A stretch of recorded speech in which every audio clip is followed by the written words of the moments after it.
दोस्तों, कहानी की शुरुआत होती है और हमें पॉल एजकॉम नाम का एक बूढ़ा शख्स दिखाई देता है। ये भी ओल्ड एज होम का एक मेंबर है जो कि रोजाना यहाँ से बाहर जाते हैं और एक घर को बाहर खिड़की से झांकने लगता है और फिर अंदर देखते ही वो वापस ओल्ड एज होम में आ जाते हैं। इस होम से किसी को भी बाहर निकलने की इजाजत नहीं होती है, लेकिन पॉल रोजाना ऐसा करते हैं। इसके बाद पॉल वापस ओल्ड एज होम आकर सभी लोग के साथ फिल्म देखने लग जाते हैं, पर ये फिल्म देखते देखते वो बहुत ज्यादा इमोशनल हो जाते हैं, जिस वजह से इनके दोस्त एड्री इन्हें यहाँ से ले जाती है और दोनों अकेले बैठ जाते हैं। एड्री पॉल से इमोशनल होने की वजह पूछती है, जिस पर पॉल कहता है कि मैंने एक बहुत लंबी लाइफ देखी है। और तभी सीन शिफ्ट होता है 1935 में, जहाँ एक जेल में सभी मुजरिम काम कर रहे होते हैं और पॉल इस जेल का एक गार्ड होता है। इसके बाद पॉल को वॉशरूम में दिखाया जाता है, जो कि बहुत ही ज्यादा दर्द में था क्योंकि इसे यूरिनल इन्फेक्शन था। तभी पॉल के पास एक गार्ड आता है और उसे नए मुजरिम के आने की खबर देता है। इधर हमें पर्सी नाम का एक गार्ड दिखता है जो कि बहुत ही ज्यादा खड़ूस और घमंडी था। इसके साथ हमें एक जॉइंट जैसा मुजरिम दिखता है। पर्सी से लेकर जेल के अंदर जाता है। यहाँ पॉल इस बड़े से आदमी से उसका नाम पूछता है, जिस पर यह बताता है कि मेरा नाम जॉन कॉफी है। ये दिखने में भले ही बहुत बड़ा था, लेकिन इसका बर्ताव छोटे बच्चों की तरह मासूम था। जॉन पॉल से पूछता है कि रात को यहाँ की लाइट बंद कर दी जाती है, क्योंकि जॉन को अंधेरे से बहुत डर लगता है। ये सुनकर पॉल उसे मना कर देता है और यहाँ से जाने लगता है। तभी जॉन पॉल की तरफ हाथ बढ़ाता है और पॉल भी इससे हाथ मिलाकर बाहर निकल जाता है। जाते वक्त जॉन पॉल से कहता है कि मैंने उसे रोकने की बहुत कोशिश की, लेकिन बहुत देर हो चुकी थी। पर जॉन को यह बात समझ में नहीं आती है। इसके बाद पॉल जॉन की फाइल देखता है। तभी सीन शिफ्ट होता है और हमें दिखाया जाता है कि क्यों पॉल जेल की सलाखों के पीछे है। असल में गांव से दोस्तों दो बच्चियां गायब हो जाती हैं, जिन्हें तलाश करने के लिए उनके पिता और सभी लोग जंगल की तरफ भागते हैं। तभी इन्हें यहाँ जॉन कॉफी इन दो बच्चियों के लिए रोता हुआ दिखाई देता है। ये देखकर सबको लगता है कि जॉन ने ही ने मारा है और इसी वजह से जॉन को मौत की सजा दी जाती है। जॉन की फाइल देखकर पॉल सब समझ जाता है। अगले दिन हमें पॉल अपने साथी के साथ इलेक्ट्रिक चेयर को साफ करता हुआ दिखाई देता है, जिस पर जॉन को मौत की सजा होने वाली थी। इसी दौरान बाहर खड़ा हुआ एक गार्ड जोर जोर से हंसता है, जिसे देखने के लिए ये दोनों बाहर जाते हैं, जिस पर बाहर खड़ा गार्ड इन्हें चूहे को दिखाता है और फिर इसके सामने बिस्किट का टुकड़ा डालता है, जिससे चूहा खाकर फिर से कमरे में चला जाता है। ये लोग इसे बाहर निकालने के लिए बहुत मेहनत करते हैं, पर ये चूहा नहीं मिलता और अगले दिन फिर ये जेल में नजर आता है। यहाँ बैठे दो गार्ड्स इसे बिस्किट का टुकड़ा डालते हैं। यहाँ पर्सी भी खड़ा होता है, जो कि इस पर शूट करने वाला होता है, लेकिन ये चूहा यहाँ से भाग जाता है।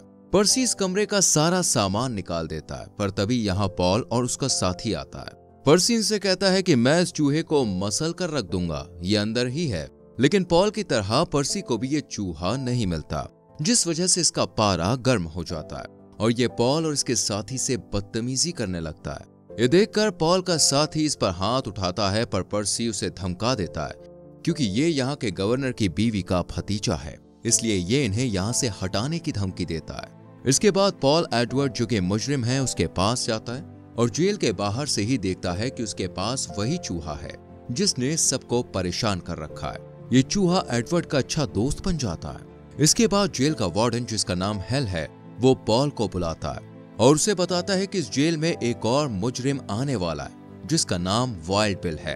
ये बहुत ही खतरनाक है, इसने बहुत से लोगों को मारा है। साथ ही हेल पॉल को अपना दोस्त होने की वजह से अपनी बीवी के ब्रेन ट्यूमर की बात भी बताता है और साथ ही कहता है कि वो नहीं बता सकता कि वो मरने वाली है। इधर हमें पॉल यूरिनल इन्फेक्शन की वजह से दर्द में दिखाई देता है। जॉन पॉल को बुलाता है, पर वो नहीं आता। दूसरी तरफ जब वाइल्ड बिल के कैदी को जेल में लाया जाता है, तो वो गार्ड्स पर हमला कर देता है। पर्सी से देखकर डर जाता है और हाथ में डंडा होने के बावजूद भी इसको नहीं मारता।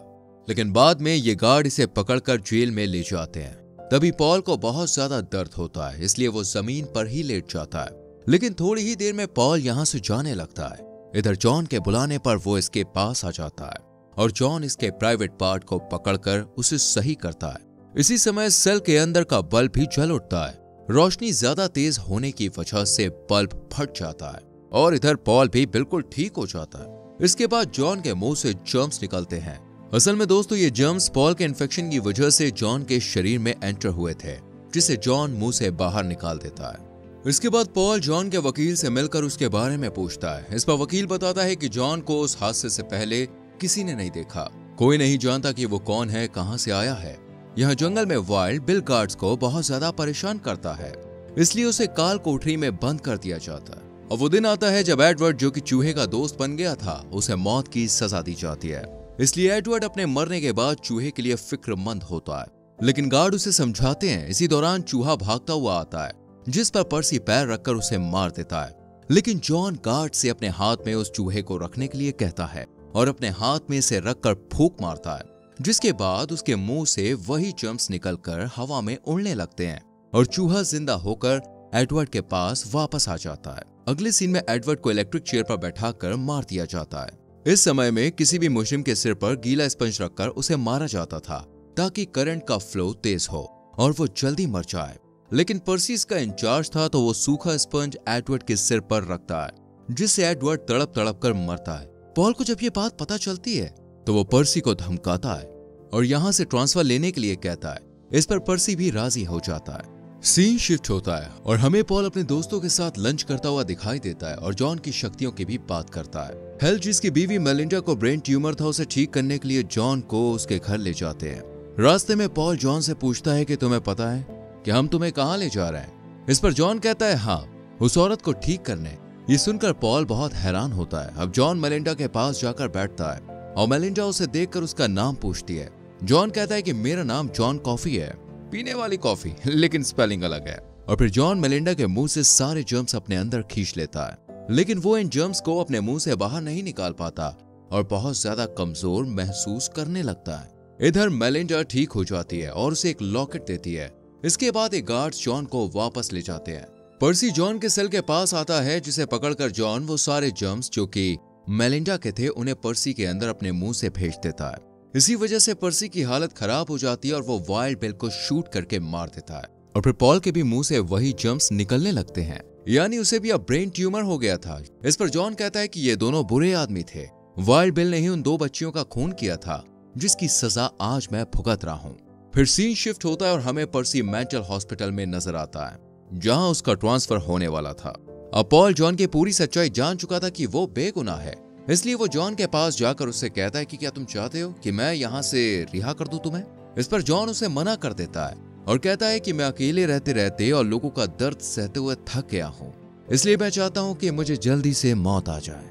इस पर पॉल कहता है कि मैं भगवान को क्या मुंह दिखाऊंगा कि मैंने जॉब की वजह से एक बेगुनाह को मार दिया। इस पर जॉन कहता है कि बोल देना, मैंने जॉन की ही मदद की थी।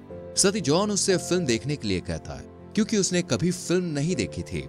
इस पर ये सब लोग जॉन को फिल्म दिखाते हैं और यही वजह थी कि शुरुआत में पॉल फिल्म को देखते हुए इमोशनल हो गया था। और वो दिन आ चुका था जिस दिन जॉन को सजाए मौत होने वाली थी। इसलिए जब ये सब गार्ड जॉन के पास जाते हैं तो जॉन उन्हें बताता है कि मैंने एक सपना देखा है, जिसमें चूहा, जिसका नाम मिस्टर जंगल था, वो सर्कस में है और वो 2 छोटी बच्चियां जिनकी मौत के लिए मुझे सजा मिली, वो भी बहुत खुश नजर आई। इसके बाद जॉन को उसी इलेक्ट्रिक चेयर पर बैठाया जाता है। जॉन को देखकर उन बच्चियों के माँ बाप जॉन को भला बुरा बोलते हैं और फिर पॉल जॉन से आखिरी बार कुछ कहता है।